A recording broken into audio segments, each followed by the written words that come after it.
आज आपण मानक एमती गोटे रेसिपी नहीं आसी जोटा कि छोटू बड़ समस्ते खाइले समस्ते पसंद करेंगे आ बार बार कहे ए रेसिपीटा आपण मानक बनवाई। आसत देखा ए रेसिपी को मुझे बनाऊँगी। प्रथम ये 2 चामच धला सोरिष, 1 चामच कला सोरिष आधे किसी काजू देकी पानी रे किसी समय बतुरे दबा। सोरिष हो कि काजू हो ताकू जदि आगुरी टिके बतुरी दबा ना सेटा पूरा चिकन है बाटी हेब। एपटे मु पनीर नहीं, पनीर की देखते पूरा बड़ बड़ पीस करके काटिबे। बड़ बड़ पीस करी काटिले ही रेसिपीटा बनी पारिबो। बड़ बड़ पीस करी काटी सारा पर ए बेसी किसी ना स्वाद अनुसार लुण देदबा, अल्प टिके हलदी गुंड आउ टिके लंका गुंड ऊपर देकी ताकू भलरे गोलैकी 5 ରୁ 10 मिनिट पर्यंत सेमती रेस्ट रे छाड़ीदबा। जेमती लुण लंका गुंड हलदी गुंड पनीर भितर टिके पशिजिवो आ खाइबा पे टेस्ट लागिवो। आम घरे ये रेसिपीटा बहुत पसंद समस्त को। आइंस बार जो दिन न हो कहे पनीर से भाया बनई दियो।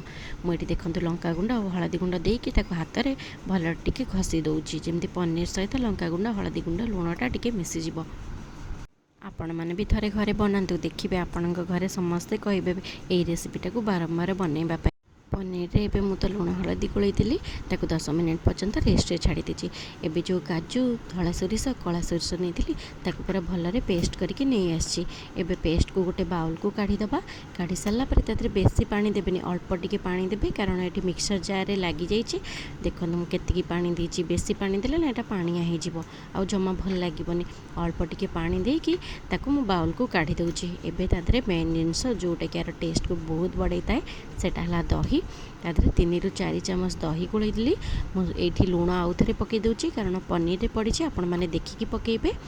लुण पकई सारा पर लंका गुंड पकईकी ताकू भलरे मिक्स करदबा जमी दही आ काजू सोरिष सब पेस्ट जो होती सेटा पूरा भलरे मिसीज।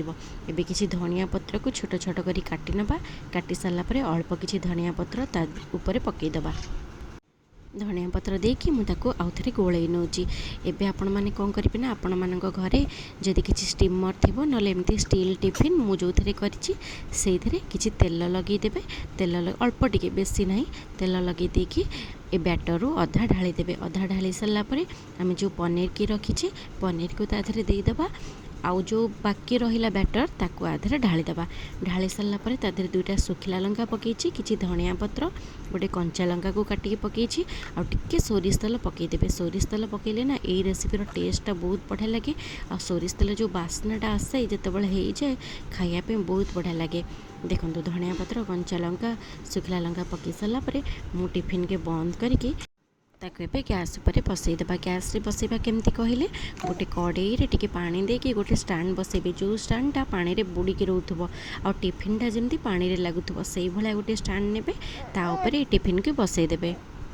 एबे टिफिन के मु पानी रे बसई सारा पर तापर गोटे कवर घोड़ेकी 10 ରୁ 15 मिनिट पर्यंत सेमती बसईदेबा। एटी गैस फ्लेम को मन रखिए मीडियम टू लो रखिए, बेसी हाई करेंगे ना पानीटा फुटिकी पूरा ऊपर को बाहरी आसो। एबे मु 15 मिनिट पर कवर काढ़ी आपण मानक देखा देखो यह केते सुंदर भाव में हो पनीरटा पूरा माने छेना परिका नरम हो जाइथिबो और खाइबा यार टेस्ट ना बहुत बढ़िया लगे। देखो मुझे आपण मानक काढ़ी देखा